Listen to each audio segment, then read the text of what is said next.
पैसा छाप्ने रमाइलो र सजिलो प्रिन्टर बनाएर देखाउँदैछु साथीहरू।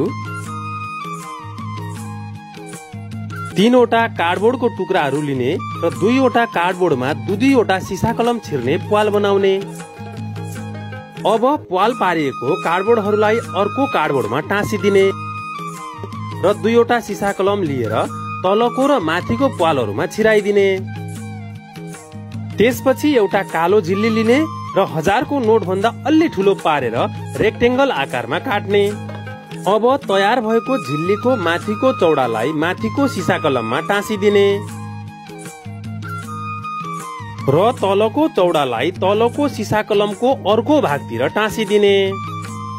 यति गरेपछि हाम्रो रमाइलो प्रिन्टर तयार भयो। अब एउटा 1000 को नोट लिने र माथिको सिसा कलमलाई हातले घुमाएर बेरिएको झिल्ली भित्र लुकाउने। त्यसपछि एउटा 1000 को नोट बराबरको कागज लिने र तलको बेरिएको झिल्लीमा घुसाएर सिसा कलमलाई घुमाउने। अब हाम्रो माथि लुकाएको नोट बाहिर निस्कन्छ। भिडियो मन परेमा हामीलाई फलो गर्न नभुल्नु होला है। साथीहरू, यो भिडियो रमाइलोको लागि मात्रै बनाएको हो है।